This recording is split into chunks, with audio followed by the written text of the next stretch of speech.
এইটো অলপমান বিতৰ্ক হ'ল তেওঁৰ শব্দচয়ন ভুল হোৱাৰ বাবে। যিটো তুলনা কৰিবলৈ সেই তুলনা কৰিব নাজানিলে আমিও তেওঁক সতৰ্ক কৰিছোঁ ইতিমধ্যে। আজি আমি উপস্থিত আছোঁ অসম প্ৰদেশ কংগ্ৰেছৰ, যিহেতু আজি তেওঁলোকে ভোগালী বিহুৰ আয়োজন কৰিছে, খুব সুন্দৰভাৱে আয়োজন কৰিছে। ইয়াতে সাংবাদিকসকলৰ লগতে দলৰ সকলো সদস্য আহি ইয়াতে ভোগালী বিহুত যিহেতু তেওঁলোকে পিঠা লাড়ু সকলোখিনি উপভোগ কৰিছে। আমাৰ কাষত উপস্থিত আছে দেৱব্ৰত শইকীয়া ডাঙৰীয়া, নাজিৰা সমষ্টি। গতিকে তেখেতৰ পৰা জানিম যে যিহেতু ভোগালী বিহু আহিছে, ভোগালী বিহুৰ প্ৰাক্ষণত তেওঁলোকে কেনেধৰণে আয়োজন কৰিছে, আৰু যিহেতু আগন্তুক নিৰ্বাচন আহি আছে, গতিকে তেওঁৰ নাজিৰা সমষ্টিৰ পৰা তেখেতে কেনেধৰণে প্ৰস্তুতি আৰম্ভ কৰিছে সেই বিষয়ে জানিবলৈ চেষ্টা কৰিম। প্ৰথমতে আপোনাক ভোগালী বিহুৰ শুভেচ্ছা যাচিম। মোৰ ফালৰ পৰাও আপোনালোকৰ চেনেললৈ থাকিলে আৰু ইয়াক যিসকলে চাই থাকে তেওঁলোক সকলোৱেও মোৰ ফালৰ পৰা ভোগালী বিহুৰ আন্তৰিক ওলগ জনাইছোঁ। যিহেতু আগন্তুক নিৰ্বাচন, গতিকে নাজিৰা সমষ্টিৰ বাবে আপুনি কেনেধৰণৰ প্ৰস্তুতি আৰম্ভ কৰিছে সেই বিষয়ে অলপ জনাওক। মোৰ কথাটো হ'ল, মই এটা ধাৰাবাহিকতা ৰক্ষা কৰিবলৈ যত্ন কৰি আছোঁ। প্ৰকৃততে যিকোনো উন্নয়নমূলক কাম হ'ব লাগে আৰু চৰকাৰৰ দায়িত্ব, আৰু বিৰোধীৰ দায়িত্ব প্ৰকৃততে চৰকাৰে ভুল কৰিলে সেই ভুল চৰকাৰক সচেতন কৰিবলৈ ৰাইজৰ সন্মুখত তাক উদঙাই দিয়া। কিন্তু সেইখিনি কৰিবলৈ যাওঁতে চৰকাৰী পক্ষই বিৰোধীৰ সমষ্টিবিলাকক ভিক্টিম কৰিব নালাগে, যিটো বৰ্তমান সময়ত কৰা দেখা যায়। তথাপিতো যিখিনি সমাজৰ উন্নয়নৰ বাবে যিখিনি প্ৰয়োজন সেইখিনি কিন্তু চৰকাৰে দিব লাগে, আৰু মই কম বেছি পৰিমাণে হ'লেও সেইখিনি আদায় কৰিবলৈ সক্ষম হৈছোঁ বুলিয়ে ভাবোঁ। এতিয়া আজিয়ে বিধানসভাত মই 2খন কমিটিত বহিলোঁ। এখন কমিটিত আমি চৰকাৰী পইচাবিলাক কেনেকৈ অপচয় ৰোধ কৰিব পাৰি, বা যিটো আমাৰ ৰাজহুৱা হিচাপ পৰীক্ষকে বিভিন্ন বিভাগৰ যদি বিত্তীয় লেনদেনৰ খেলি মেলি থাকে সেইখিনি যাতে শুধৰাই লৈ চৰকাৰী পইচা সঠিকভাৱে ব্যৱহাৰ হ'ব পাৰে, তাৰ বাবে এখন কমিটি কৰি দিয়ে। সেই কমিটিৰ সদস্য হিচাপে মই তাত চৰকাৰক বিভিন্ন ধৰণৰ দিহা পৰামৰ্শ দিলোঁ, যিখিনি ভুল হৈছে উদঙাই দিলোঁ।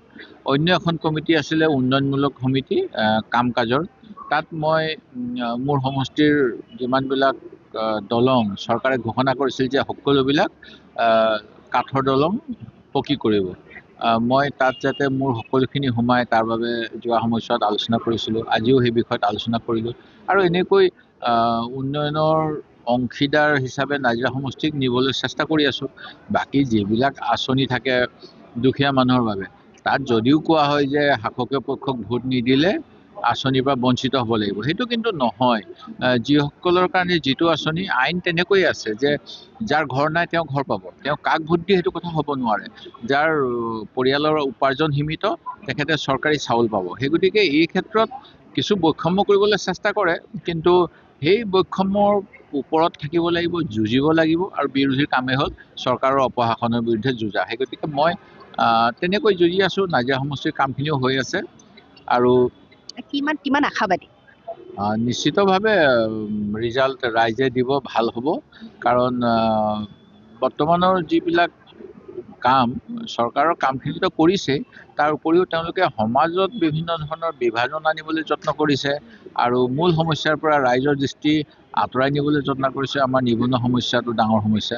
আমাৰ ঘৰুৱা উৎপাদন বৃদ্ধি হ'বলৈ হ'লে এবাৰতকৈ অধিক খেতি হ'ব লাগিব। এবাৰতকৈ অধিক খেতি হ'বলৈ হ'লে জলসিঞ্চন ভাল হ'ব লাগিব। জলসিঞ্চন বিভাগত দুৰ্নীতি হ'ল। আমি হস্পিটেল নাযাবলৈ হ'লে আমি যাতে প্ৰধানমন্ত্ৰী বা মুখ্যমন্ত্ৰীয়ে যি 5 লাখ টকাৰ আমাক ফ্ৰী ট্ৰিটমেণ্ট দিয়ে, সেইটো আমি কেনেকৈ নোলোৱাকৈ থাকিব পাৰোঁ চাব লাগিব। সেইটো নোলোৱাকৈ থাকিবলৈ হ'লে আমাক বিশুদ্ধ খোৱাপানী লাগিব। এতিয়া জল জীৱনত দুৰ্নীতি হৈ আছে, সেই গতিকে খোৱাপানী নহ'লে সেই কাৰ্ডৰ সহায় ল'ব লাগিব। সেই গতিকে এইবিলাকৰ ক্ষেত্ৰত যে চৰকাৰ বিফল হৈছে, এইবিলাক প্ৰতিদিনেই পোহৰলৈ আহি আছে। সেই গতিকে ৰাইজে ভাল চৰকাৰ বিচাৰে, কাম কৰা চৰকাৰ। মই ভাবোঁ বিজেপি চৰকাৰে এইবিলাকৰ ক্ষেত্ৰত যিমান সফল হ'ব লাগিছিল সফল হ'ব পৰা নাই। ৰাইজে পৰিৱৰ্তন বিচাৰিব। মাজতে এটা বিতৰ্ক আহিছিলে, যিহেতু শিৱসাগৰক ধুবুৰী সজাম বুলি কৈছিলে, গতিকে আপোনালোকৰ দলত তেনেধৰণে যুৱ প্ৰজন্মক আপোনালোকে কিমান স্থান দিব সেই ক্ষেত্ৰত বিষয়ে জানে? এইটো অলপমান বিতৰ্ক হ'ল তেওঁৰ শব্দচয়ন ভুল হোৱাৰ বাবে, আৰু তেওঁ যিটো তুলনা কৰিবলৈ সেই তুলনা কৰিব নাজানিলে। কিন্তু তেনেকুৱা কথা ৰাজহুৱা মঞ্চত ক'লে কিছুমান মানুহে সুযোগ ল'ব বিচাৰে, কিছুমান দলে সুবিধা ল'ব বিচাৰে আৰু সেই ক্ষেত্ৰত তেওঁলোকে সেই চেষ্টা কৰি আছে। তথাপিতো তেওঁৰ মূল উদ্দেশ্য সেইটো নিশ্চিতভাৱে নাছিলে, তেওঁ সমন্বয়ৰ কথা ক'ব বিচাৰিছিল, কিন্তু উদাহৰণ ভুল হ'ল। সেই গতিকে আমিও তেওঁক সতৰ্ক কৰিছোঁ ইতিমধ্যে, আৰু মই ভাবোঁ ভুল বুজাবুজি নাইকিয়া হ'ব। আমি কিন্তু যিটো বিজেপি দল বা অন্য সাম্প্ৰদায়িক দলে বিচাৰে যে এক দেশ বুলি ক'লে এক জাতি হ'ব লাগিব, এক ধৰ্ম হ'ব লাগিব, আমি কিন্তু সেয়া সংবিধানে বিচৰা নাই। সেই গতিকে তাৰ বিপৰীতে কাম কৰাৰ বাবে কংগ্ৰেছ দলটো আছে। কংগ্ৰেছৰ নীতিয়ে হ'ল সেইটো যে আমি অনৈক্যৰ মাজত ঐক্য আনিব লাগিব আৰু ইউনিটি ইন ডাইভাৰ্চিটি। আমি সেই গতিকে ধুবুৰী হিচাপে থাকিব লাগিব। ধুবুৰীত গুৰু টেগ বাহাদুৰৰ গুৰুদ্বাৰা আছে, নেতাজী ধুমিনী ঘাট আছে, পঞ্চপীৰৰ তীৰ্থ আছে, সেইখিনিও অসমৰ অংশ। আৰু একেই ধৰণেৰে আমাৰ শিৱসাগৰত আহোমৰ ৰাজধানী, আহোমৰ কাৰেংঘৰ, শিৱদৌল, সত্ৰ, এইবিলাকো আমাৰ অসমৰে অংশ। সেই গতিকে আমাৰ নিজৰ যিটো বিভিন্নতাৰ মাজতো আমি ঐক্যবদ্ধভাৱে ভাৰতীয় অসমীয়া, সেইটোৱে আমাৰ পৰিচয় হ'ব লাগিব। এইটো কথা ক'লে ভুল হ'ব যে আমি সকলো একে হ'ব লাগে বা ধুবুৰীখন শিৱসাগৰ হ'ব লাগে, শিৱসাগৰখন ধুবুৰী, সেইটো কেতিয়াও গ্ৰহণযোগ্য নহয়। মোৰ শেষৰটি প্ৰশ্ন যে এইবাৰ আগন্তুক নিৰ্বাচনত আপোনালোকৰ যুৱ নেতাক কেনেধৰণে স্থান দিব? প্ৰথম কথাটো হ'ল নিশ্চিতভাৱে নতুন নতুন মানে সদস্যই আগস্থান পায়। আৰু দ্বিতীয় কথাটো হ'ল, আটাইতকৈ গুৰুত্বপূৰ্ণ কথাটো হ'ল যে গ্ৰহণযোগ্যতা। ৰাইজৰ মাজত গ্ৰহণযোগ্য নেতা হ'লে তেওঁ নতুন মানুহে নিশ্চিতভাৱে অগ্ৰাধিকাৰ পাব। আৰু আমাৰ বাবেতো এইটো বহুত স্ক'প আছে, কাৰণ আমি মাত্ৰ এতিয়া বৰ্তমান সময়ত 21জন আমি বিধায়ক, 126টা সমষ্টি, মিত্ৰজোঁটৰ কাৰণে কিছু যাব আৰু বাকীবিলাকতো নতুন মুখে নিশ্চিতভাৱে স্থান পাব। ধন্যবাদ। এয়া আছিলে অসম প্ৰদেশ কংগ্ৰেছ কমিটিৰ যিহেতু নাজিৰা সমষ্টিৰ বিধায়ক, তেখেতসকলে আজি খুব সুন্দৰ এটি ভোগালী বিহুৰ আয়োজন কৰিছিলে আৰু লগতে আগন্তুক নিৰ্বাচন যিহেতু সেই প্ৰস্তুতি সম্পৰ্কেও তেওঁৰ পৰা আমি বহুখিনি মতামত জানিব পাৰিলোঁ। গুৱাহাটীৰ পৰা মীনাক্ষী বৰুৱাৰ ৰিপৰ্ট, NDS নিউজ।